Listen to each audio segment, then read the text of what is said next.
Hello friends, Saini study points पे एक बार और आपका स्वागत है।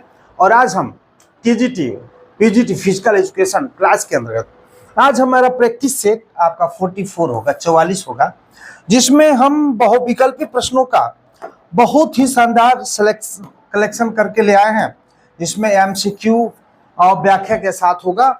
और मैं आपको टैगलाइन बताता हूँ, पढ़िए वही जो नौकरी दिलाए। जहां आपको सिलेक्शन मिल जाए भाई, जो आपको बेस्ट लगता है वही आप समय दीजिए, और व्यर्थ में समय कहीं ऐसी जगह मत नष्ट करिए जिससे आपको कहीं नुकसान हो जाए। मैं नहीं कहता हूं कि मैं ब्रह्मा हूं और मैं सिलेक्शन दिला सकता हूं, लेकिन मैं विश्वास दिलाता हूं कि आपको सिलेक्शन तक पहुंचा सकता हूं।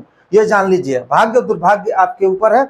लेकिन आइए समय न गंवाते हुए हम चलते हैं प्रश्नों की तरफ। उससे पहले मैं आपको एक स्लोगन देना चाहता हूं, जीत कर उसे दिखाओ जिसे तुम्हें हारने का इंतजार है। जीत कर तुम उसे दिखाओ जिसे तुम्हारे हारने का इंतजार है। बहुत सारे ऐसे लोग होंगे, ऐसे शुभचिंतक भी होंगे जो आपके हारने का इंतजार कर रहे हैं, तो उन्हें जीत करके दिखाइए। आइए हम देखते हैं सबसे पहला प्रश्न देखते हैं कि ये कुछ मिलान करना है। जो पहला प्रश्न है, Netaji Subhash national institute of sport Patiala, और इसकी स्थापना 1961 में हुई थी। और Lakshmibai national institute of physical education की स्थापना 1957 ग्वालियर मध्य प्रदेश में हुई थी। और स्पोर्ट अथॉरिटी ऑफ इंडिया भारतीय खेल प्राधिकरण 1984 में हुई थी। YMCA कॉलेज फिजिकल एजुकेशन की स्थापना चेन्नई 1920 में हुई थी। यहाँ पे 4 प्रश्न आपके बन गए। अब 4 प्रश्न और कौन से बनने वाले हैं? उद्घाटनकर्ता या संस्थापक इसके कौन है, यहाँ पे देखेंगे। जो नेताजी सुभाष चंद्र की बात करते हैं NIS की, तो डॉक्टर के एल श्रीमाली ये शिक्षा मंत्री थी। जो अबुल कलाम आजाद ट्रॉफी की आप बात करते हैं, वो अबुल कलाम आजाद पहले शिक्षा मंत्री थे। उनके मृत्यु के बाद श्रीमाली जी को शिक्षा मंत्री के रूप में इन्हें पदस्थापित किया गया, इसलिए इनको एक उद्घाटन करने का एक अवसर मिला। और लक्ष्मीबाई जो NIS से है, जवाहरलाल नेहरू, लेकिन ये बता दें कि उस समय प्रधानमंत्री तो यही थे। लेकिन कहीं कहीं ऐसा भी होता है कि अगर मैं लिख रहा हूं, श्री KL माली को भी दे देता है और जवाहरलाल नेहरू को नहीं देता है, तो श्री माली को आप लगा देंगे। अगर जवाहरलाल नेहरू दिया, माली नहीं दिया, तो जवाहरलाल नेहरू को लगा देंगे। इतना थोड़ा ध्यान रखिएगा जरूर। स्पोर्ट अथॉरिटी ऑफ इंडिया भारतीय खेल प्राधिकरण, ये राजीव गांधी, ये भी प्रधानमंत्री रह चुके हैं, राजीव गांधी जी के द्वारा इसका उद्घाटन किया गया। और YMCA जो है वो हैरी क्रोबक के द्वारा उद्घाटन किया गया। इसलिए अगर हम देखते हैं तो सही जो विकल्प है आपका ऑप्शन ए है। जो कूट प्रश्न का उत्तर है आपका ये है। इस तरह से मैं आपको बता दूं कि मैं जरूर करता हूं भाई, मेरे बड़े भाई, छोटे भाई, आप पूरा वीडियो देखिए। मैं नहीं कर रहा हूं आपको फंसाने के लिए, नहीं, इतने अच्छे प्रश्नों का कलेक्शन मैं लेकर के आया हूं जो आपके एग्जाम में 8 से 10 प्रश्न, मुझे विश्वास है कि इस वीडियो से मिल जाएगा। मैं ब्रह्मा नहीं हूं, मैं तभी नहीं कर सकता हूं, आ ही जाएगा, लेकिन मुझे विश्वास है 8 से 10 प्रश्न आप स्पीड कर लीजिए, इसे फास्ट करके देखिए, लेकिन ऐसे हाथ भगाइए मत। आइए देखते हैं प्रश्न नंबर दूसरा।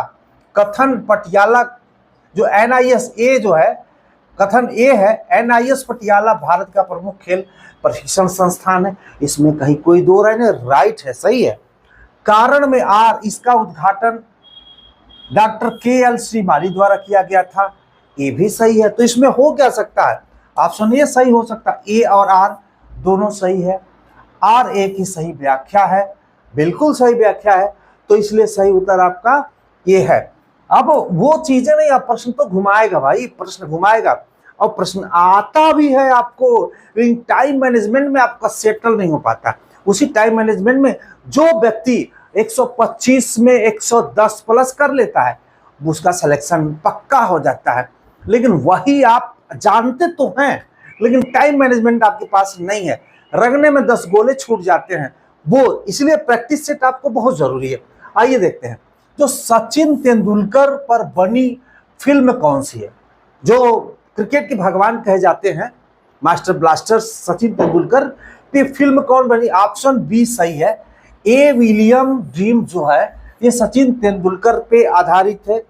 ये आप देख सकते हैं कि ये महेंद्र सिंह धोनी, यहाँ पे देखिए सचिन तेंदुलकर जो है, ए विलियम ड्रीम जो है, एम एस धोनी जो है क्या अनटोल्ड स्टोरी है, और कपिल देव पे 83 है, और जो मुथैया मुरलीधरन है 800, उनकी मूवी का नाम है। इसलिए हमने यहाँ पे बनाया और इसका व्याख्या भी कर दिया, ताकि अगर कहीं इस तरह का प्रश्न आता है तो आपसे गलतियां ना हो पाए। यहाँ पे मैचिंग द फॉलोइंग कोड प्रश्न है। यहाँ पे देखते हैं भारत, जर्मनी, स्वीडिश और डेनमार्क, ये बिलान के आसारी शिक्षा के जनक की बात किया गया है। तो जहां पे भी मैं यहाँ पे आपको बता देता हूं, ऑप्शन ए सही है, ऑप्शन ए सही है। यानी हम कह सकते हैं कि ये भारत जो है वो जान ही सकते हैं, ये हैरी क्रोबैक है जो YMCA अभी आपने पढ़ा था।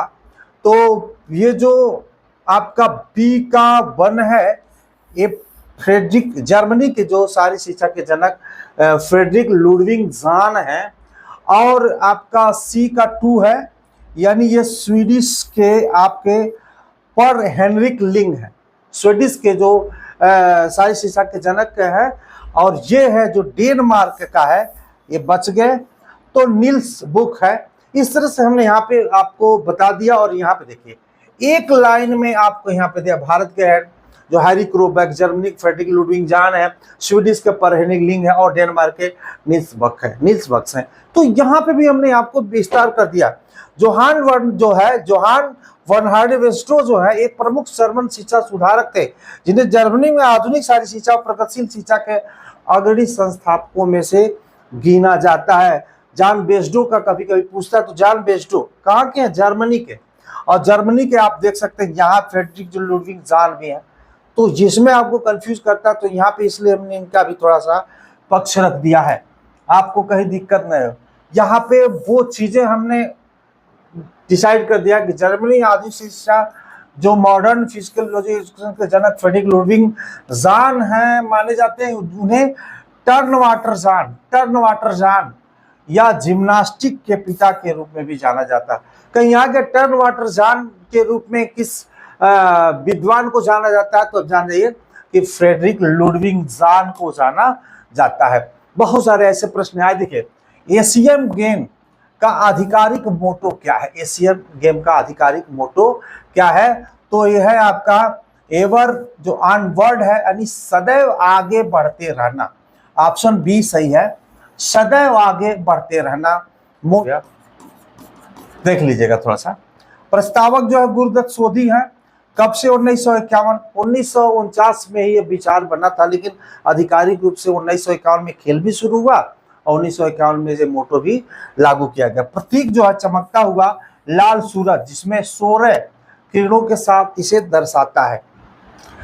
2021 में ओलंपिक का नया मोटो CTS, RTS और फोर्टियस और कम्यूटर, जिसको हम फास्टर, जो हाइस्टर, स्ट्रांगर और टुगेदर, किसके द्वारा प्रस्तावित किया गया था? हम ऑपरेशन मैराथन लाए थे, उसमें भी इस प्रश्न का संग्रह था। लेकिन हमने एक मोटो को, कई सारे गेमों को मोटो एक जगह हमने यहाँ पे करने का प्रयास किया, जिससे कि मतलब आपको दिक्कत ना हो। ये है आप थॉमस बक। अंतर्राष्ट्रीय ओलंपिक समिति आयोग के अध्यक्ष थॉमस बक ने दिया था। ये दिए थे कौन सा? ये ही जो 2021 में इसे चेंज कर दिया गया। इसके पहले क्या था? एक शब्द जो जोड़ गया है, हटा दीजिए। ओलंपिक मोटो जो CTS, RTS, फोर्टियस, तेज, ऊंचा, मजबूत या कहेंगे बलवान आता है, वो ही था। इसको कौन दिया था? तो हेनरी डिडेन ने दिया था। ऑप्शन ए सही है। ओलंपिक मोटो के मूल रचना हेनरी डिडेन थे। उन्होंने 1891 में एक स्कूल स्पोर्ट मीट उद्घाटन समारोह में पहली बार इन शब्दों का प्रयोग किया था। अगर आप मेरे चैनल पे नए हो तो भाई एक लाइक जरूर दे दीजिए, ताकि मेरा उत्साह आपके साथ और बना रहे। सब्सक्राइब कर देंगे तो अच्छी बात है, लाइक कर देंगे तो और भी अच्छी बात है। तो चलिए देखें, राष्ट्रमंडल खेल आदर्श वाक्य क्या है? राष्ट्रमंडल खेलों के जो आदर्श वाक्य क्या है? तो ये ह्यूमनिटी जो है, इक्वलिटी जो है और डेस्टिनी है, यही है आपका जिसको हम मानवता और समानता और नियत के नाम से जानते हैं, ये है आपका। और राष्ट्रमंडल खेल परिसंघ जो CGF ने वर्ष 2001 में इन खेलों द्वारा मानवता, समानता और नियमित को 3 मान्यताओं को अपनाया था। इस तीनों मान्यताओं को 2001 में अपनाया था। तो इस तरह से आदर्श वाक्य आपका ऑप्शन ए सही उत्तर है।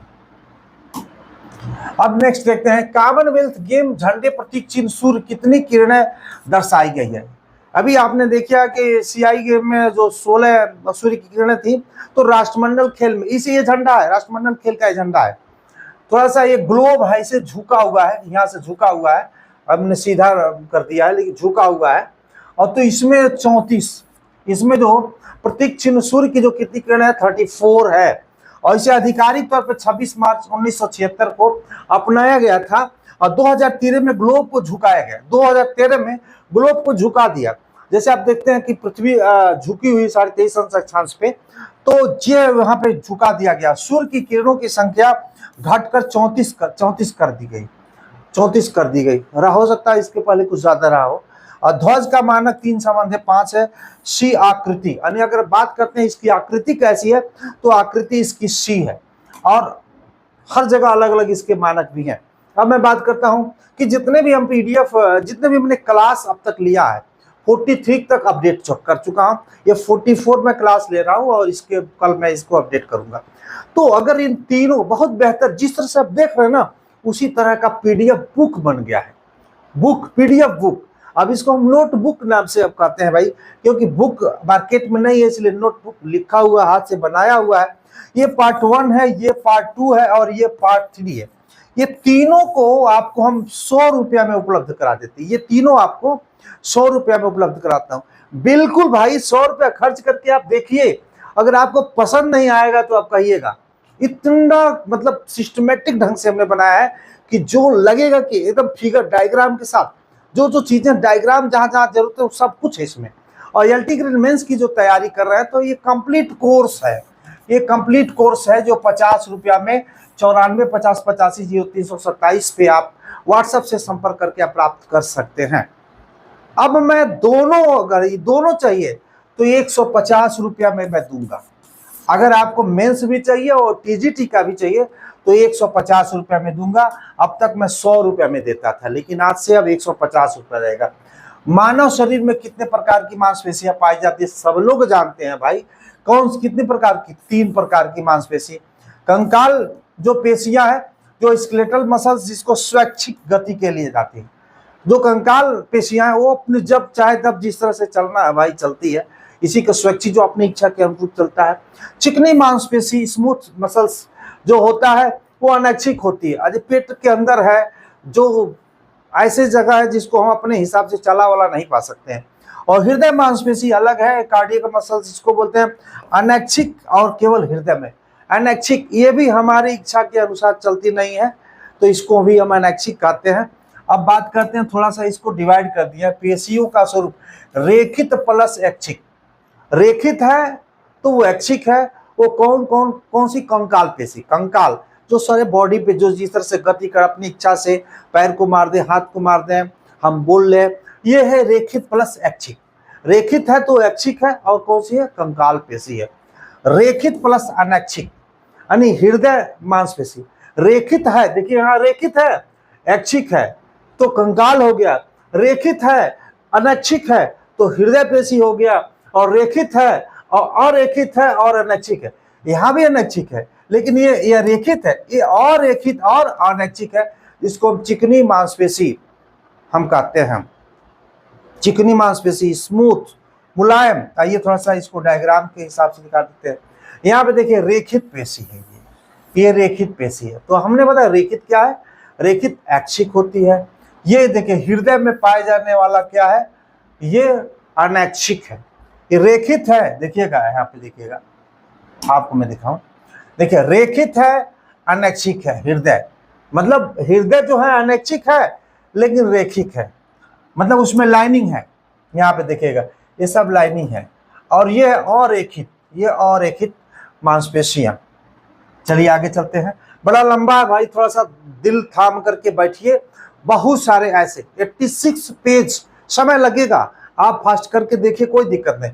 हृदय की मांसपेशी कार्डियक मसल्स किस प्रकार की मांसपेशी होती है, अभी हमने वहां बताया इसमें कौन सी होती है, तो रेखित है और अनैच्छिक है। तो ऑप्शन बी सही उत्तर है, रेखित है लेकिन अनैच्छिक है। अनैच्छिक का मतलब वो मेरे इच्छा से चलने वाले वाली नहीं है, वो अपनी इच्छा से चलती है। आंत, पेट, मूत्राशय तथा रक्त वाहिनियों में कौन सी मांसपेशियां पाई जाती है, वही हमने बताया, अरेखित मांसपेशी, अरेखित मांसपेशी, तो अनैच्छिक भी है वो। आंतरिक अंगों में मांसपेशियां चिकनी अरेखित होती है, इन पर हमारा कोई नियंत्रण नहीं होता, इसलिए इन्हें अनैच्छिक और रेखित कहते हैं, अनैच्छिक और रेखित कहते हैं।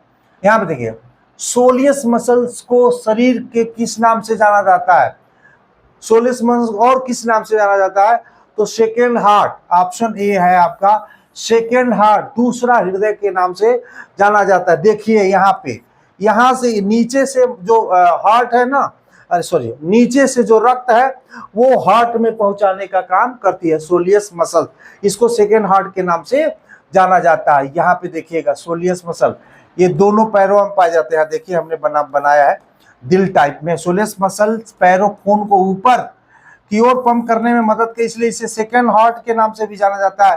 पैर को नीचे और दबाव जो प्लांटर फ्लेक्शन, तो इस तरह से इसको हम कह सकते हैं सेकेंड हार्ट के नाम से जाना जाता है। आइए बात करते हैं, कूट प्रश्न है यहाँ पे, जो ग्लूटियस, सार्टोरियस, स्टेपिस और जो एक्स्ट्रा ऑक्यूलर मसल्स, ये आपको मिलान करना है।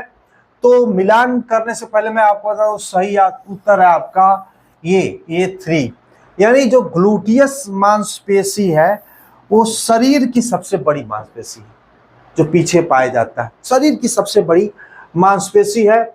और ये आपका सार्टोरियस जो सबसे लंबी मांसपेशी है, सार्टोरियस सबसे लंबी मांसपेशी है। स्टेपिस जो कान वाली है ये सबसे छोटी है मांसपेशी है। और एक्स्ट्रा ऑक्यूलर मसल जो है ये आपकी है सबसे तेज, जो आंख के पलक पे पाया जाता है। कहेंगे देखिए पिंडली मांसपेशी, काल्फ मसल्स जिसको सबसे तेज फास्टर के भी नाम से जानते हैं, मुख्य रूप से चलने, दौड़ने, कूदने और संतुलन बनाए रखने में काम आता है। अब ये ऑप्शन अगर चेंज करता है तो ठीक है, अगर ऑप्शन नहीं चेंज देता है, एक्स्ट्रा ऑक्यूलर मसल देता है, तो आप उस हिसाब से लगाइएगा। तो इसलिए ऑप्शन ए आपका सही उत्तर है। इसलिए मैं काफी आज मिलान करके लाया हूं। देखिएगा यहाँ पे सार्टोरियस मसल्स है जो सबसे लंबी मसल्स है, और ये जो है आप देख सकते ग्लूटियस मसल्स है जो ये सबसे बड़ी मसल्स है, सबसे बड़ी। ये देखिए आपको जो एक्यूलर मसल्स, आंख वाली मसल्स देखें आप, यहाँ पे काफ मसल्स को, यहाँ पे सोलियस मसल और गैस्ट्रोनोमियस मसल के समूह को हम काफ मसल के नाम से जानते हैं। तो इस तरह से आप देखेंगे ये सबसे छोटी जो है स्टेपिस मसल्स, यहाँ पे सबसे छोटी मसल स्टेपिस है, और सेकेंड हार्ट जो सोलियस मसल की हमने बात किया था। तो इस तरह से एक आपको मैं एक डायग्राम के द्वारा समझाने का प्रयास किया। अब एक चीज और प्रश्न पूछता है कभी कभी, अब पूछ दिया नहीं पूछा जान लीजिए, यदि हम ग्लूटियस मसल्स यानी ग्लूटियस ग्रुप को देखें तो उनके आकार का सही घटता क्रम, आकार का मैंने सबसे बड़का के बाद छोटका के बाद छोटका के बाद छोटका, ये 4 ऑप्शन है ना, तो 4 में हमने 3 को बनाया आगे।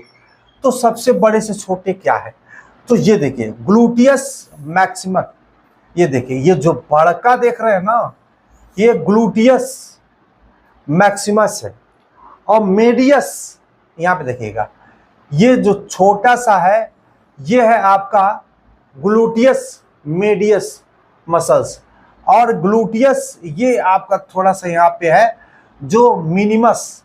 तो इस तरह से सही उत्तर आपका बी है, बी सही उत्तर है, ग्लूटियस मैक्सिमस, मेडियस और मिनियस। ग्लूटियस इंक्लूड है आगे, मतलब उसमें लिखा रहेगा। तो इस तरह से हमने यहाँ पे देखा डायग्राम के साथ। स्नायुबंध जिसको हम लिगामेंट कहते हैं, ये क्या करते हैं सब जानते हैं भाई। एक बार मैं मानस पटल से गुजार रहा हूँ कि कहीं फिर मिस्टेक ना, ओवर कॉन्फिडेंस में गलतियां हो जाती हैं भाई। तो ये क्या होता है, हड्डी को हड्डी से क्या करता है, जोड़ता है। देखेंगे हाई व्हाइट व्हाइट देख रहे हैं, ये सब हड्डी को हड्डी से क्या करता है, जोड़ता है। कौन? लिगामेंट। हड्डी को हड्डी से जोड़ता है लिगामेंट। यहाँ पे देखिएगा ये हड्डी है, एक हड्डी है, देखिएगा ये लिगामेंट। लिगामेंट हड्डी को हड्डी से जोड़ता है। मांसपेशी को हड्डी से टेंडन जोड़ता है। अभी आता है, देखते हैं। तो ये देखिए सब सब सब सब सब सब ये सफेद पट्टी टाइप में है, इसी को कहते हैं लिगामेंट। इसी को कहते हैं लिगामेंट। किसको जोड़ता है? हड्डी को हड्डी से जोड़ता है। हड्डी को हड्डी से जोड़ता है। आगे चलते हैं। मांसपेशियों को हड्डियों से जोड़ने वाला जो ऊतक टिश्यू को क्या कहते हैं? यानी हड्डी को मांसपेशी से जोड़ता कौन है? तो इसको जोड़ता है, कौन जोड़ता है भाई? कौन जोड़ता है? टेंडोन। उसमें तो लिगामेंट था, इसमें टेंडोन जोड़ता है। टेंडोन, ऑप्शन आपका बी सही है। ये देखिएगा मांसपेशी है ना, यही देखिएगा व्हाइट कलर में है, ये टेंडोन। ये क्या है? आपका हड्डी है, घुटन वाला हड्डी है। तो हड्डी को मांसपेशी से जोड़ता है। देखिए ये मसल्स है, ललका ललका मसल है, और उजर का क्या है? टेंडोन है। तो मैं कहूँ कि मांसपेशी को हड्डी से जोड़ता है टेंडोन। मांसपेशी को हड्डी से जोड़ता है टेंडोन, जो आपको डायग्राम के द्वारा हम देखिए सब व्हाइट वाला टेंडोन है जो मांसपेशी को हड्डी से जोड़ने का काम करता है। अब मैं देखिए समय और समझ दोनों एक साथ नहीं आती है। मैं आपको एक बार और आपको स्लोगन दे रहा हूँ, समय और समझ दोनों एक साथ नहीं आती है। जब समय आता है तो समझ नहीं, और जब समझ आता है तो समय नहीं। जब समय आता समझ आता है ना तो समय निकल जाता है, और जब समझ आता है तो समय नहीं। ये चीजें हैं। तो इसलिए हम कह सकते हैं अगर समय और समझ जिनको दोनों एक साथ मिल गया भाई, वो बहुत भाग्यशाली है। समय और समझ दोनों अगर आपको मिल गया तो बहुत भाग्यशाली है।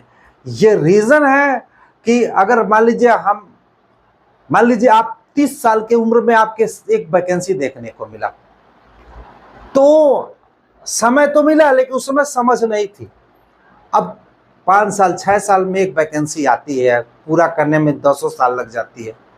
अब उसके बाद आपके समझ में आया हमें अब पढ़ना चाहिए, लेकिन आपका समय निकल गया। इसीलिए मैं कहता हूं समय और समझ दोनों जिसके पास है आज आती है वो बहुत भाग्यशाली है। इसलिए आज भी और समय और समझ दोनों एक साथ बना करके आप तैयारी करिए फिजिकल एजुकेशन टीचर बनने का। और कोई रास्ता नहीं है। मांसपेशियों के संकुचन कंस्ट्रक्शन के लिए आवश्यक आयन कौन है? आयन कौन है? तो ये है आपका ऑप्शन बी सही है, कैल्शियम, जिसको Ca के भी नाम से जानते हैं। बहुत मतलब बहुत अच्छे अच्छे प्रश्नों का संग्रह ले गया है। मांसपेशी संकुचन की क्रियात्मक इकाई क्या है? मांसपेशी संकुचन की क्रियात्मक इकाई क्या है? तो सार्कोमेयर है। ये सार्कोमेयर है। मांसपेशी संकुचन सबसे छोटी क्रियात्मक इकाई सार्कोमेयर होती है। यही वह भाग है जहां एक्टिन और मायोसिन तंतु आपस में स्लाइड करके संकुचन उत्पन्न करते हैं। सार्कोमेयर, ये सार्कोमेयर। तो चीजें हैं। पूछा था तो एलटी ग्रेड में कि कहाँ पूछा था, हमने देखा था सबसे शक्तिशाली चबाने वाली मांसपेशी कौन सी है? मासेटर है। मासेटर, ये देखिएगा यही है मासेटर, यही मासेटर है। इसी को कहते हैं मासेटर। कौन सी? क्या सबसे शक्तिशाली चबाने वाली जबड़े भोजन चबाने में सहायक मांसपेशी ऊतक को, मतलब मांसपेशी मसल्स ऊतक से ये निर्मित होती है। आगे चलते हैं। T20 विश्व कप 2024 सर्वाधिक रन बनाने वाले खिलाड़ी कौन है? सर्वाधिक रन में 281 रन बनाए थे। कौन है? तो यह रहमानुल्लाह गुरबाज। देखिए क्रिकेट में हमारी बहुत कम पकड़ है, इसीलिए क्रिकेट की क्वेश्चन भी हम कम लाते हैं, क्योंकि बहुत ज़्यादा उसमें हमको अध्ययन नहीं है। और आज का और बच्चा क्रिकेट की जानकारी रखता है, इसे कभी ला दिए। सर्वाधिक विकेट अर्शदीप सिंह, जो फजल हक, ये 17 विकेट लिए थे। 24 वाली की बात कर रहे हैं। Man of the match final Virat Kohli, और player of the tournament Jasprit Bumrah को मिला था। T20 24 नॉकआउट या एलिमिनेशन टूर्नामेंट को कितने भागों में बांटा गया? सारे मतलब सेक्टर से हमने प्रश्न उठाने का प्रयास किया है, तो इसे 4 भागों में, नॉकआउट या एलिमिनेशन टूर्नामेंट को 4 भागों में, वो कौन सा 4 भाग है आइए उसकी भी जिक्र करते हैं। देखिए नॉकआउट टूर्नामेंट को 4 भागों में बांटा गया। पहला सिंगल नॉकआउट या सिंगल एलिमिनेशन टूर्नामेंट, दूसरा जो सांत्वना टूर्नामेंट प्रकार 1 प्रकार 2 कंसोलेशन टूर्नामेंट, सांत्वना को कंसोलेशन टूर्नामेंट कहते हैं, और टाइप 1 और टाइप 2, टाइप 1 और टाइप 2 कंसोलेशन टूर्नामेंट 2 भागों में बांटा गया, ध्यान रखिएगा। Double knockout double elimination tournament ये तीसरा है, और बेंगनाल्ड वाइल्ड एलिमिनेशन टूर्नामेंट 4। तो ये हो गया ना, 1 आपका 2, ये आपका 3, ये आपका 4। हमने क्या पढ़ाया भाई यहाँ पे? हमने पढ़ाया नॉकआउट एलिमिनेशन टूर्नामेंट कितने प्रकार के? 20 सही उत्तर मैंने 4 बताया। इन चारों का नाम हमने आपको यहाँ दिखा दिया, चारों का नाम आपको दे दिया, जिससे कि आप का जो कंफ्यूजन दूर। यहाँ देखिए बेंगनाल्ड वाइल्ड एलिमिनेशन टूर्नामेंट घुमाएगा तो क्या करेंगे, किसका भाग है? इस चारों का नाम दिए, तो ये है नॉकआउट का, नॉकआउट का भाग है। अभी तो बताया भाई, यहाँ पे देखिए ना, ये नॉकआउट टूर्नामेंट के 4 भाग है। देखिए बेंगनाल्ड वाइल्ड एलिमिनेशन टूर्नामेंट पूछ दिया हमने, घुमा दिया, वो भी आपको घुमाएगा, वही तुरंत चित्त हो जाएंगे आप चारों खाने। इसलिए शांति से। सांत्वना टूर्नामेंट कंसोलेशन टूर्नामेंट के प्रकार कितने हैं? तो 2 टाइप है। ये ऑप्शन ए आपका सही है, 2 प्रकार के हैं देखिएगा। यानी हम कह सकते हैं कंसोलेशन टूर्नामेंट टाइप 1 टाइप 2, प्रकार 1 प्रकार 2। अब बात करते हैं यहाँ पे सिंगल नॉकआउट या सिंगल एलिमिनेशन टूर्नामेंट में अगर टीमों की संख्या 14 है तो मैचों की संख्या कितनी होगी? सिंगल 6 क्या होगी? तो ये n-1 होगा, तो 13 होगा, n-1 यानी 13।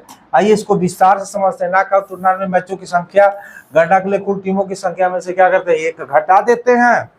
जैसे सूत्र n-1 टीमों की संख्या 14 होने पर n-1 14 में से 1 13, तो कुल मैचों की संख्या कितना हो गई? 13। इजी है भाई, आपको यहाँ पे बताए हैं, कंफ्यूजन। लीग अथवा रॉबिन टूर्नामेंट में कहते सिंगल लीग टूर्नामेंट में अगर 10 टीमों में प्रतिभाग करती है तो कुल खेले जाने वाले मैचों की संख्या कितनी होगी?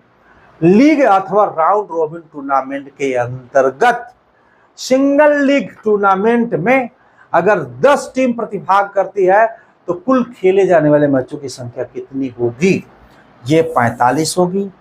जैसे कि आपको हमने बताया था n और n-1/2, n मतलब हो गया 10, तो यहाँ पहले 10 कर लीजिए, और यहाँ पे 10 - 1 और यहाँ पे 2, तो स्वाभाविक है 10 9 हो जाएगा, गुणे 9 अब बटे 2 तो 90 हो जाएगा, अब बटे 2 तो ये हो जाएगा 45। सही उत्तर है 45 आपका, ये ऑप्शन ए है। यहाँ पे देखिए हमने सॉल्व करके भी दिखाया है 45। अगर आपको चाहिए कि टूर्नामेंट, तो टूर्नामेंट के जितने भी चारों प्रकार हैं भाई, सबका हमने अलग अलग वीडियो बनाया है। आप LT ग्रेड नहीं TGT प्ले लिस्ट फिजिकल इसमें प्ले लिस्ट में जाइएगा तो आप देखिएगा टूर्नामेंट का पूरा वीडियो है, इतना जबरदस्त है कि आप एक बार तो देख लीजिए, फिर आपको फंसने वाले नहीं। आप मांसपेशियों का एक अलग वीडियो है, मतलब अलग वीडियो है पूरा, और PDF में सब है। किस काल में शिक्षा का उद्देश्य मैन ऑफ एक्शन, देखिएगा मैन ऑफ एक्शन था। किस काल में शिक्षा का उद्देश्य मैन ऑफ एक्शन था? अब बताइए, तो स्पार्टा काल में मैन ऑफ द एक्शन था। बड़ा भाई लड़ाकू थे सब स्पार्टा वाले, जान लीजिए। यही सब टाइगिटास पहाड़िया पे ले जाकर लेके वो पटक देते थे। किस युग को शास्त्री युग भी कहा जाता है? तो शास्त्री युग भी इसी को कहा जाता है। स्पार्टा यूरोटास नदी के किनारे स्थित था। स्पार्टा जो था वो कहाँ पे? यूरोटास नदी के तट पे। स्पार्टा के क्रमबद्ध एवं व्यवस्थित शिक्षा प्रणाली को एगाग कहते हैं। एगाग कहा जाता था। क्रमबद्ध शिक्षा प्रणाली के संचालक को पेडोनोमस कहा जाता था। कहाँ पे? स्पार्टा की बात में कर रहा हूं, स्पार्टा। आइए कुछ और बात करते हैं। इरविंग एम्फी थिएटर किस देश में स्थित है? इरविंग एम्फी थिएटर किस देश में स्थित है? नाम तो बड़ा विदेशी लग रहा है, लेकिन है आपका भारत में। राष्ट्रीय स्टेडियम नई दिल्ली का नाम इरविंग एम्फी थिएटर रखा गया। इसका निर्माण रोम के राजा जो वेसोपेसियन ने 70 ईस्वी में शुरू किया था तथा अगले शासक टाइटस ने 80 ईस्वी में इसे पूर्ण किया। किसको? एम्फीथिएटर को। कहाँ? भारत में। तो भाई हम खोजते हैं, ले आते हैं आपके लिए। शारीरिक शिक्षा में सुंदर शरीर, जो ब्यूटीफुल बॉडी, किस वाद का सूचक है? तो यहाँ पे आप जान सकते हैं कि आदर्शवाद का एक सूचक है। सुंदर शरीर यानी ब्यूटीफुल बॉडी आदर्शवाद का ये सूचक है। यहाँ पे देखते हैं कुछ हमने आपको व्यवहारिक चीजें। आदर्शवाद के जनक प्लेटो हैं, व्यवहारवाद या प्रयोजनवाद जॉन ड्यूई हैं, यथार्थवाद के अरस्तु हैं, प्रकृतिवाद के रूसो हैं, मानवतावाद के इरास्मस हैं। तो यहाँ पे आपको बना बनाया वन लाइनर भी मिल गया और काफी भी आपको सहयोग करेगा। नेक्स्ट, रोम की लैडर सिस्टम शिक्षा पद्धति में स्कूल ऑफ द रेचर का स्थान किस स्तर पर? स्कूल ऑफ द रेटर का स्थान किस पर था? तो हायर सेकेंडरी स्तर पे। ऑप्शन सी सही है, हायर सेकेंडरी। और रोम में स्कूल ऑफ द जो लिटरेचर, ये प्राइमरी स्तर पे। स्कूल ऑफ द लिटरेचर कहाँ पे था? ये इसको प्राइमरी स्तर पे। अब वो किस तरह से पूछता है, जानकारी रखिए भाई, कोई दिक्कत नहीं है। रोम में स्कूल ऑफ द जो ग्रामेटिक्स किस स्तर पे शामिल किया गया था? तो सेकेंडरी स्तर पे।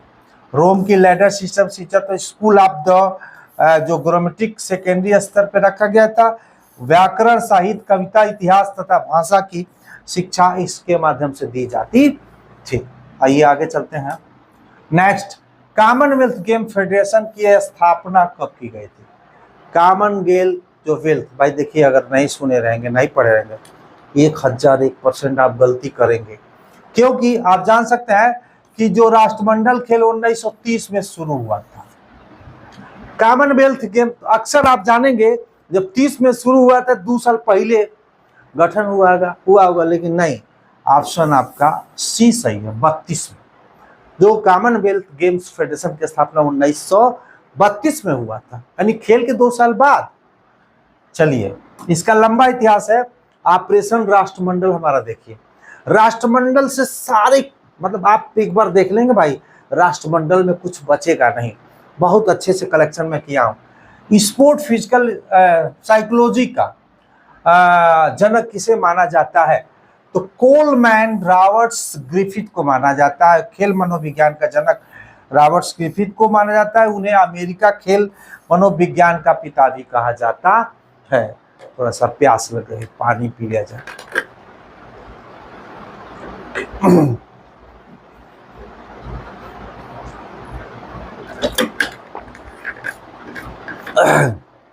ये वीडियो मैं रात को शूट कर रहा हूँ, दिन में तो विद्यालय से फुर्सत नहीं मिलता है।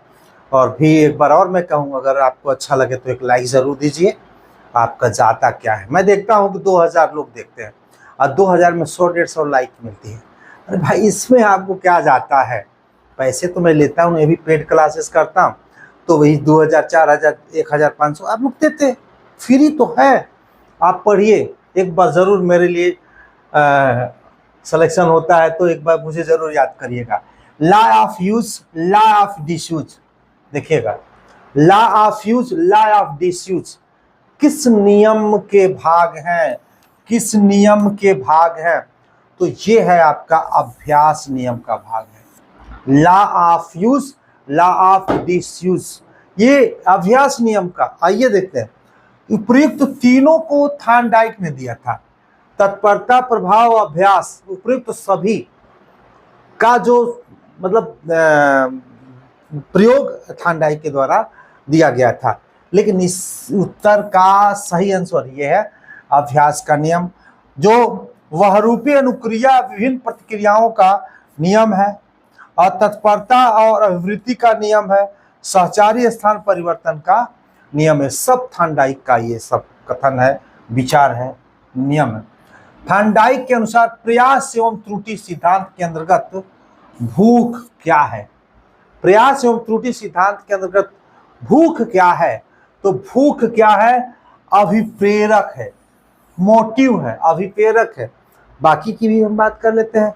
इसमें देखिएगा पिंजरवा में बिल्ली बंद कर देते हैं, वही है थॉर्नडाइक। तो पिंजरा लक्ष्य प्राप्ति में बाधक।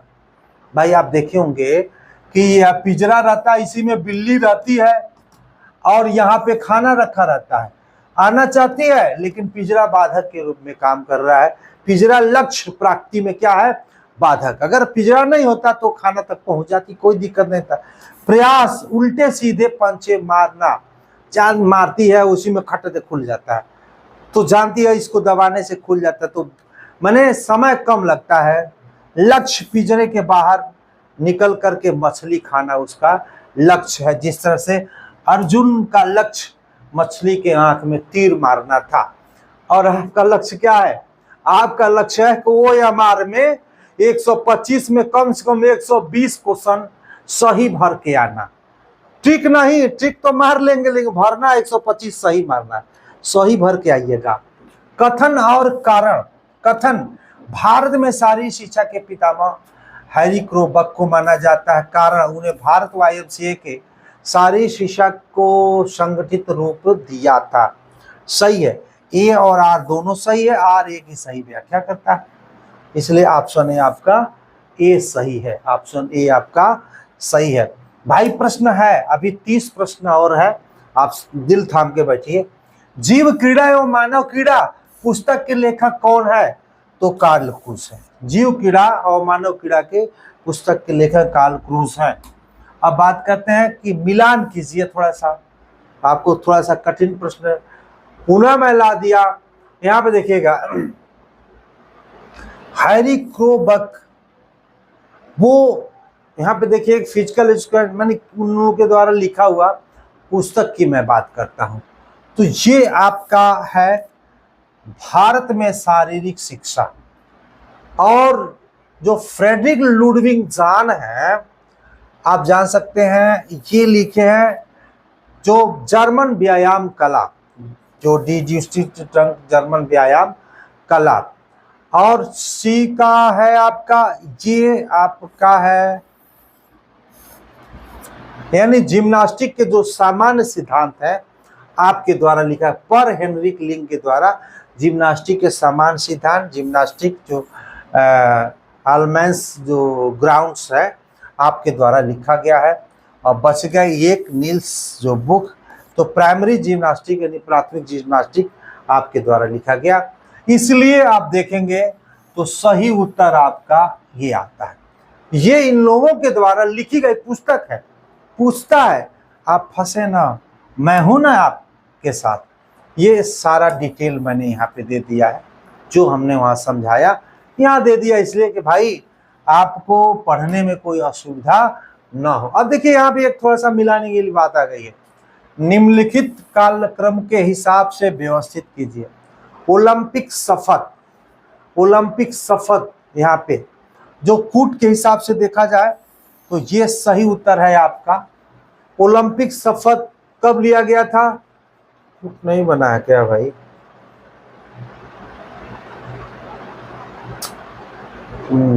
जैसे कि मैंने बनाए भूल गया हूँ, कूट तो है लेकिन क्रम भी इसको देना था। तो ओलंपिक शपथ, अच्छा नहीं, क्रम से सजाना, सबसे पहले कौन है, उसके बाद कौन आता है, उसके बाद कौन आता है। तो ये है आपका तीसरा ओलंपिक छल्ला। ये जो छल्ला है 1913 में दिया। प्रश्न सही है भाई, लेकिन हम थोड़ा सा समझ में नहीं आया था। ओलंपिक जो ध्वज है ये है आपका 1914 में, और शपथ जो लिया गया था ये 1920 में शपथ लिया गया था, और मशाल जो है ये 1936 में है। तो आप देखेंगे कि जो ये है आपका पहला नंबर, ये है आपका दूसरा नंबर, देखिएगा 4 दूसरे नंबर पे, और ये एक जो है आपका ये है आपका तीसरा नंबर, और दो है जो है वो चौथा नंबर। इसलिए ऑप्शन ए यहाँ पे हमने दे दिया है। देखिएगा पियरे डी कुबर्टिन ने जो छल्लों का निर्माण किया था, लेकिन आधिकारिक तौर पे जो ध्वज है वो बीच में फहराया गया। यहाँ पे देखिएगा डिजाइनर और स्थापना 1913 में पियरे डी कुबर्टिन ने डिजाइन किया था।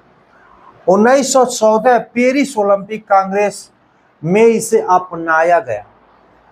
ओलंपिक ध्वज अब पहली बार 1920 एंटवर्प बेल्जियम ओलंपिक में आधिकारिक तौर पे इसे फहराया गया। तो यहाँ पे हमने छल्ले, जो 5 छल्ले आप देखते हैं, ये 5 छल्ले जो डब्लू की आकार बनाता है, जो पांचों महाद्वीप का प्रतिनिधित्व करता है, जिसमें 5 कलर हैं, पांचों कलर का भी अर्थ है। पियरे डी कुबर्टिन जी के द्वारा ये सोच दिया गया। तो इस तरह से प्रश्न आता है। मैं नहीं कहता हूँ आपको नहीं आता है, लेकिन आपका समय खाने के लिए आता है, तो सही समय का मैनेजमेंट आप करेंगे। ओलंपिक में जो है 1920 एंटवर्प से ये शपथ का शुरुआत हुआ। कुछ देखिए, प्रथम एथलीट जो विक्टर बोइन बेल्जियम के खिलाड़ी थे, उन्होंने पहली बार शपथ लिया था। और अधिकारियों की जो शपथ 1972 म्यूनिख ओलंपिक में पहली बार शुरू किया, यानी अधिकारियों को भी शपथ लेना था तो लिया गया। और कोच की शपथ 2012 के लंदन ओलंपिक में शामिल किया गया। 2012 से कोच भी अब शपथ लेते हैं। तो इस तरह से आपको मैंने दिखाया। निम्नलिखित में से कौन सा सही सुमेलित है, कौन सा सही सुमेलित है, ये चीजें देखिए आप घुमाया है हमने। ये ऑप्शन ए सही है, केवल ए बी डी, यानी आपका ये सही है। ओलंपिक ध्वज 1914 एकदम सही है। बी डोपिंग विरोधी शपथ, ये भी सही है, ये भी सही है। और डी जो है ये ओलंपिक जो छल्ला है, ये भी सही है, लेकिन ओलंपिक मसाल 20 नहीं है, ये 1936 है ओलंपिक मसाल। इसलिए आपका जो सी गलत है, लेकिन इसमें हमने ऐसा नहीं है कि स्पेशल सी को दे दिया, टच कर दिया, जोड़ दिया, इसलिए सही उत्तर आपका ए, बी और डी है। तो ऐसे भी चमत्कारी प्रश्न आ सकते हैं। निम्नलिखित को सुमेलित कीजिए। भाई समय लगेगा, आपको अच्छा मिलेगा। जैसे क्या है ना, हमारी आदत नहीं है कि मतलब 20 प्रश्न लेकर के आए और पढ़ा कर चले जाएं। हमको समय लगता है, 1 हफ्ता, जो 4 दिन लग जाता है। तो भाई मैं जब लगता हूँ कलेक्शन करने, कलेक्शन करते करते लंबा सीरीज हो जाता है, ये छूट गया, इसमें और भी पेस्ट कर दो, ऐसा भी पेस्ट कर दो। तो ये चीजें हैं कि अगर हमें 20 क्वेश्चन लेके आऊँ तो रोजे लेके आ जाऊँ, लेकिन नहीं है, मन नहीं लगता हमारा। निम्नलिखित को सुमेलित कीजिए। ओलंपिक ध्वज, ओलंपिक छल्ला, ओलंपिक शपथ, ओलंपिक मसाल छूटा था आपको, यहाँ पे देखते हैं। तो ऑप्शन आपका यहाँ पे कूट बना दिए हैं, ऑप्शन आपका ए सही है। तो 2 नंबर का जो है ओलंपिक छल्ला, सबसे पहले आप देखेंगे 1913 में। देखिए ओलंपिक छल्ला। ओलंपिक ध्वज की बात करते हैं तो 1914 में। ओलंपिक जो शपथ की बात करते हैं ये 1920 में। ओलंपिक मसाल 1936 में। तो आपका सही उत्तर आपका ये है। यही जो क्रमवा है, इधर का उधर था ना, कैसे मिलाना है हमने यहाँ पे देखिए, यहाँ मिला दिया, ऐसे ही मिला। जैसे ओलंपिक आपका छल्ला है 1913 है, ओलंपिक जो ध्वज है 14 है, और ओलंपिक जो शपथ है वो 20 है, ओलंपिक जो मसाल है वो 36 है, इसलिए आपका सही है। ओलंपिक एंटी डोपिंग की शुरुआत 2000 से की गई थी, और यहाँ पे हमने निर्णायक बिंदु भी दे दिया है। नालंदा विश्वविद्यालय के समय में कौन सा कथन सही है? नालंदा विश्वविद्यालय में कौन सा कथन सही है? ये देखिएगा, ऑप्शन यहाँ पे बहुत सारे हैं, इसका भी यहाँ हमने दिया है। तो ऑप्शन सी सही है। 1 2 3 4 5, यह गुप्त काल में स्थापित हुआ था, एकदम राइट है। इसकी स्थापना कुमार गुप्त प्रथम ने किया था, ये भी सही है। यह बौद्ध शिक्षा का प्रमुख केंद्र था, ये भी सही है। यहाँ प्रवेश के लिए परीक्षा प्रणाली है, ये भी सही है। यहाँ समग्र विकास शारीरिक मानसिक आध्यात्मिक पर बल दिया जाता है, तो इसलिए आपका ऑप्शन सी सही है। ऐसे प्रश्न पूछेगा और हम जब नहीं देखे रहेंगे वही गलत करके आएंगे। नालंदा विश्वविद्यालय की स्थापना किसके द्वारा की गई थी? अभी उस प्रश्न में था, कुमार गुप्त प्रथम के द्वारा किया गया था। नालंदा विश्वविद्यालय मुख्यतः बौद्ध धर्म का ये प्रमुख शिक्षा केंद्र था, बौद्ध धर्म का ये प्रमुख शिक्षा केंद्र था। नेक्स्ट चलते हैं, जॉन डीवी किस दर्शन का प्रतिपादन किए थे? जॉन डीवी प्रयोजनवाद के, और प्रयोजनवाद के मुख्य जनक रूप में अमेरिका दार्शनिक चार्ल्स सैंडर्स पियर्स को माना जाता है।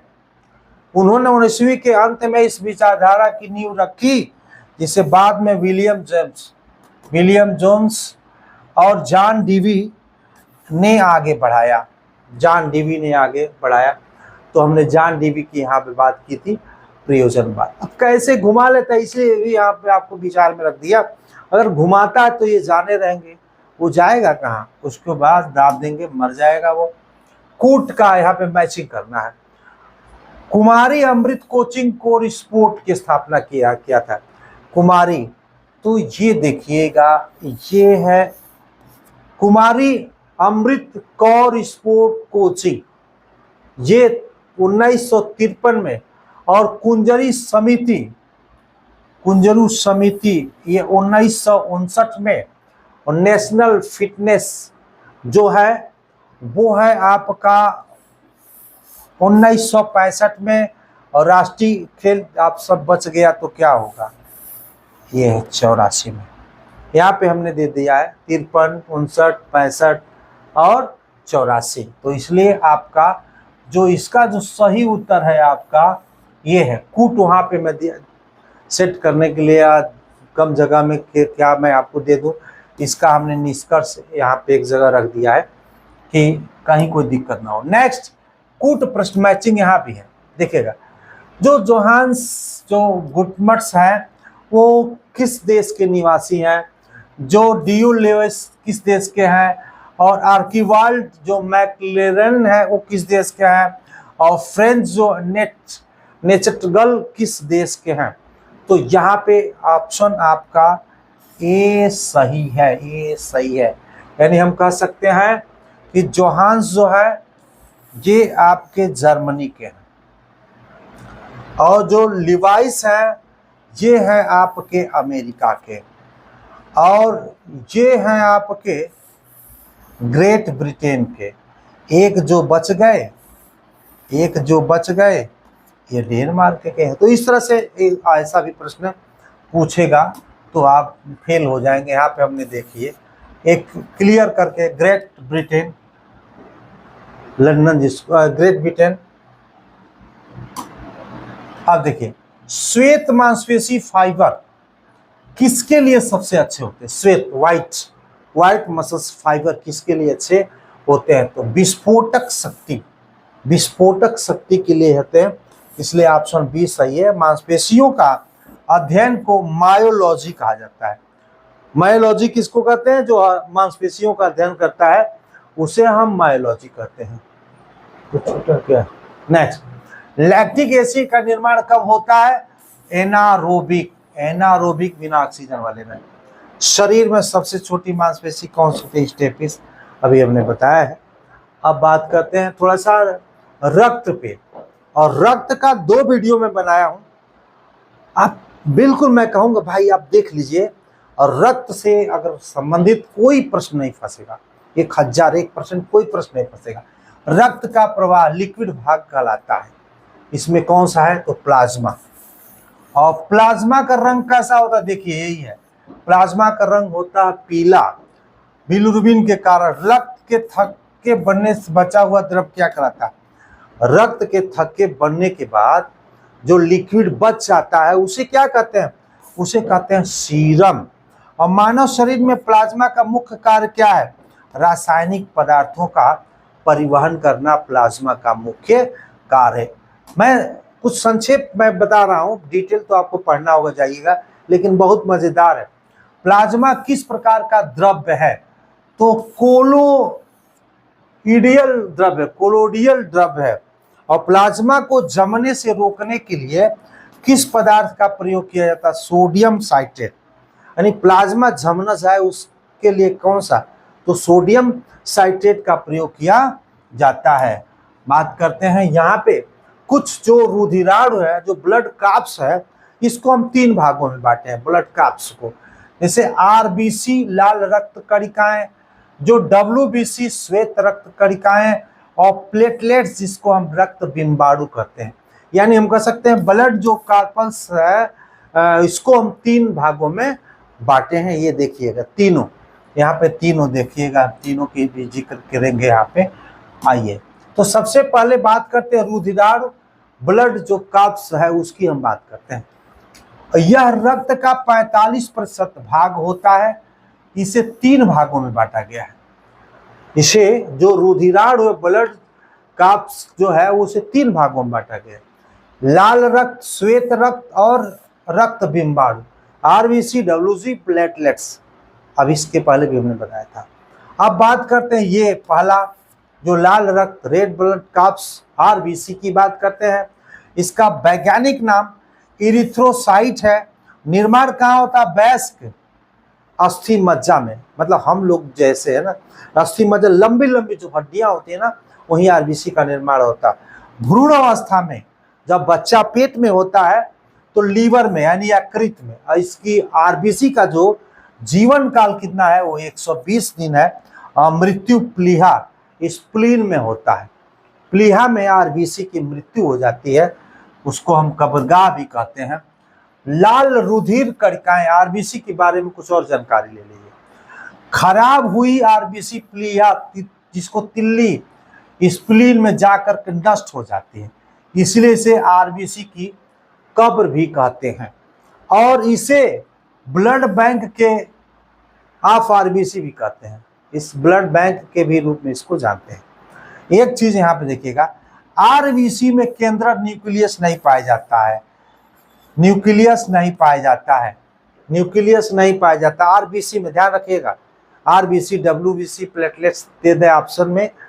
ऊंट एवं लामा प्रजाति के जीवों में देखिएगा, ये ऊंट एवं लामा प्रजाति के जीवों में जो RBC होता है उसमें न्यूक्लियस पाया जाता है। इनमें जो RBC होता है उसमें न्यूक्लियस पाया जाता है, लेकिन हम लोगों में जो RBC होता है उसमें न्यूक्लियस नहीं पाया जाता। और जानते हैं ना, रक्त मतलब पूरी तरह से लिक्विड नहीं है, वो कण के फॉर्म है।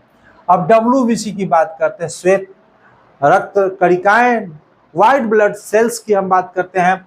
वैज्ञानिक नाम जो ल्यूकोसाइट है। निर्माण इनका भी अस्थि मज्जा में होता है। मृत्यु ब्लड रक्त में ही हो जाता है।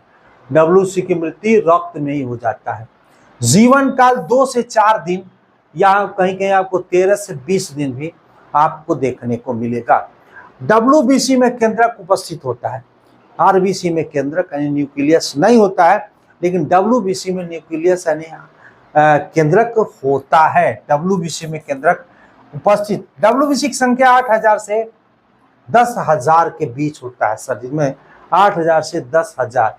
कार्य, यह हमारे शरीर में प्रतिरक्षित तंत्र को मजबूत बनाती है एवं रोगों से सुरक्षा प्रदान करती है। यह जीवाणुओं, बैक्टीरिया को नष्ट करती है, इसलिए इसे शरीर की रक्षक एवं रक्त पुलिस मैन कहते हैं। जैसे आप देखेंगे बॉर्डर पे हमारे फोर्स जवान लगे रहते हैं, जैसे ही दुश्मन आता है उसे मार देते हैं। लेकिन क्या होता है कि कभी कभी दुश्मन भी हमारे को मार देता है, इसलिए शरीर में रोग घुसता है तो ये जो WBC उसको मारते हैं, लेकिन कभी कभी वो खुद मरा जाते हैं, तो फिर इंजेक्शन से, दवा से मारा जाता है उसको। रक्त बिम्बाणु प्लेटलेट्स, वैज्ञानिक नाम थ्रोम्बोसाइट। ये देखिएगा, ये कांटे टाइप में है ना, इसको प्लेटलेट कहते हैं। प्लेटलेट्स जब गिरता है तो लगते हैं आदमी हिलने डुलने लगता है, तो बकरी के दूध लगता है पीने में। निर्माण अस्थि मज्जा में भी होता है। मृत्यु प्लीहा स्प्लीन जिसको कहते हैं। और जीवन काल 3 से 5, केंद्रक नहीं पाया जाता है। प्लेटलेट्स में भी न्यूक्लियस केंद्रक नहीं पाया जाता है, RBC में भी नहीं पाया जाता, लेकिन WBC में पाया जाता है। अब देखिए कार्य, रक्त का थक्का जमाने में मदद करता है। प्लेटलेट्स केवल स्तनधारियों में पाया जाता है। प्लेटलेट्स केवल स्तनधारियों में पाया जाता है, बाकी में नहीं। सामान्य व्यक्ति की प्लेटलेट्स 1.5 लाख से 4.5 लाख प्रति माइक्रोलीटर होनी चाहिए। 1.5 से 4.5 लाख प्रति माइक्रोलीटर होनी चाहिए। डेंगू बुखार में प्लेटलेट्स की संख्या तेजी से कम हो जाती है। डेंगू बुखार जब होती है ना, तो प्लेटलेट्स की संख्या काफी तेजी से गिरती है। रक्त बिंबाणु, जिसको प्लेटलेट्स से संबंधित कुछ बीमारी की बात करते हैं। देखिए हीमोफीलिया, ये प्लेटलेट्स, हीमोफीलिया आनुवांशिक रोग है जिसमें शरीर के बाहर बहता हुआ रक्त का थक्का नहीं बनता है। रक्त का थक्का नहीं बनता तो समझिए हीमोफीलिया है। इसके कारण चोट दुर्घटना में यह जानलेवा साबित होती है, क्योंकि रक्त का बहना जल्दी बंद नहीं होता है। हीमोफीलिया को रॉयल डिजीज के रूप में भी जाना जाता है और इसे सही बीमारी के रूप में जाना जाता है, मतलब रॉयल डिजीज के रूप में जाना जाता है। इसे शाही बीमारी के रूप में भी जाना जाता है। तो ये जानिए, संख्या के आधार पे WBC सबसे ज्यादा होता है, प्लेटलेट्स उससे कम होता है, नहीं RBC ज्यादा होता है, प्लेटलेट्स थोड़ा सा कम होता है और WBC कम होता है। देखिएगा यहाँ फंस आएगा आपको। संख्या के आधार पे बात करें तो सबसे ज्यादा RBC, उसके बाद प्लेटलेट्स, उसके बाद WBC। लेकिन आकार के आधार पे, साइज के आधार पे सबसे बड़ा कौन होता है तो WBC, उसके बाद प्लेटलेट्स, नहीं सबसे छोटा कौन होता है RBC के। ध्यान रखिएगा, ये पूछता है तो मानव रक्त में RBC WBC प्लेटलेट्स का एक औसत अनुपात हमने बनाया है। RBC अगर 600 है तो WBC 1 होगा और प्लेटलेट्स क्या होगा 40 होगा। चूंकि 600 पे है इसलिए 6। अब सोच रहे हैं 100 कहने बनाए, 1000 कहने बनाए, तो WBC 1 पे कितना, 600 अगर RBC है तो 1 WBC है, तो प्लेटलेट्स 40 है आपका। मानव रक्त समूह की खोज किस वैज्ञानिक ने की थी? सब लोग जानते हैं, लैंड स्टीनर ने की थी। लैंड स्टीनर ने क्या की थी? यह ऑस्ट्रेलियाई वैज्ञानिक कार्ल लैंड स्टीनर है 1900 में रक्त समूह को ABO की खोज की थी, जिसके लिए 1930 में नोबेल पुरस्कार से सम्मानित किया गया। 1930 में फिजियोलॉजी मेडिसिन के क्षेत्र में नोबेल पुरस्कार से लैंड स्टीनर को पुरस्कृत किया गया था। AB रक्त समूह की खोज किसने की थी? देखिएगा ABO था ना, लेकिन AB रक्त समूह की खोज जो अल्फ्रेड वान डे कास्टेलो और एड्रियानो आपके स्टर्ली ने किया था। AB ब्लड ग्रुप का खोज अल्फ्रेड वान डे कास्टेलो और एड्रियानो स्टर्ली ने किया था। 19 में कार्ल स्टीनर ने ABO रक्त समूह की खोज की थी, लेकिन 1902 में उनके सहयोगियों ने डॉक्टर येगलू ने AB रक्त समूह की पहचान की थी, यानी एक AB ग्रुप भी होता है, पहचान किया गया था। रक्त परिसंचरण तंत्र के जनक William Harvey, option B, William Harvey सन 1628 में सिद्ध किया कि रक्त हृदय द्वारा शरीर में निरंतर संचारित होता है और इस कारण उन्हें रक्त परिसंचरण तंत्र के जनक यानी फादर ऑफ जो सर्कुलेटरी सिस्टम कहा जाता है। मुझे विश्वास है, बस ज्यादा नहीं है, 5-6 प्रश्न और है। रक्त समूह निर्धारण में एंटीजन कहाँ पाए जाते हैं? एंटीजन एंटीबॉडी चीजें होती है, एंटीजन कहाँ पाए जाते हैं? तो RBC लाल रक्त कणिकाओं के सतह पे, एंटीजन RBC यानी लाल रक्त कणिकाओं के सतह पर, और RBC की झिल्ली उपस्थित एंटीजन A और B ही किसी व्यक्ति के रक्त समूह को निर्धारित करती हैं।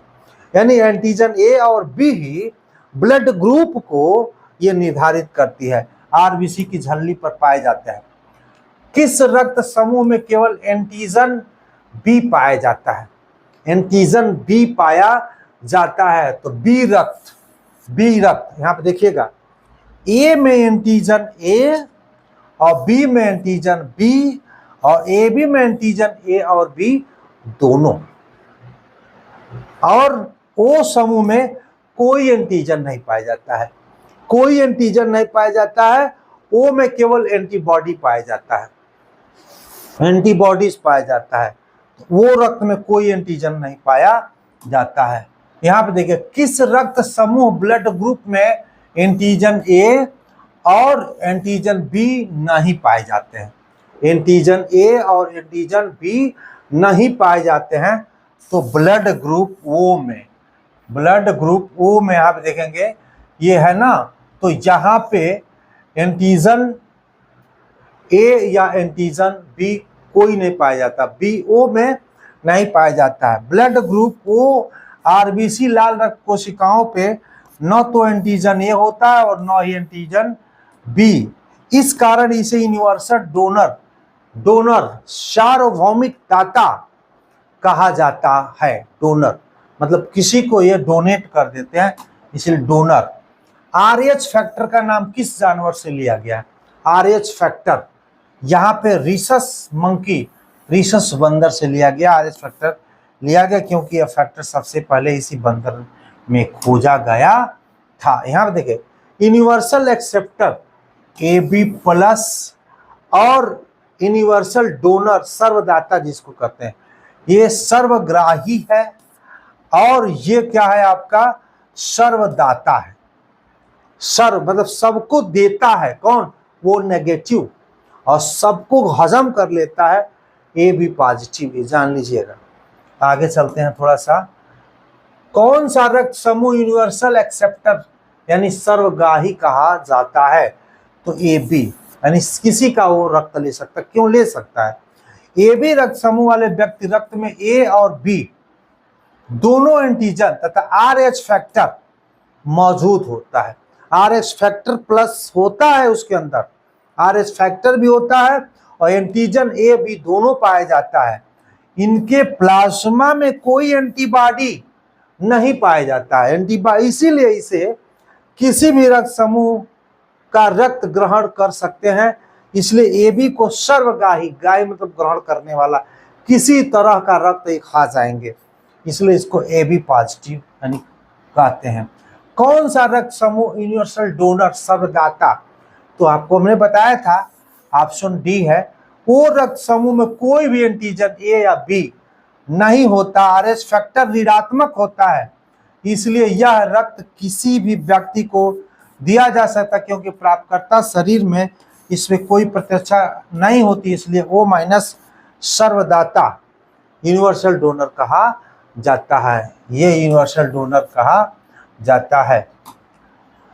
यदि किसी व्यक्ति में आरबीसी की सतह पर एंटीजन ए और एंटीजन बी दोनों पाए जाते हैं तो रक्त समूह कौन सा होगा? तो एंटीजन ए और बी दोनों AB पे पाया जाता है। इसके प्लाज्मा में कोई एंटीबॉडी ए या बी नहीं होती, इसलिए इन्हें यूनिवर्सल रिसेप्टर सार्वभौमिक रक्त के नाम से भी जाना जाता है। तो आज के लिए इतना ही, और नेक्स्ट वीडियो मैं कल, ये तो कल आएगी ही, लेकिन कल एक और वीडियो मैं शूट करूंगा LT ग्रेड मैथ्स एग्जाम पे। एक वीडियो और मैं निकालूंगा, कुछ बच्चों का था कि जिस पे नहीं हुआ है। तो चलिए आज के लिए इतना ही, धन्यवाद।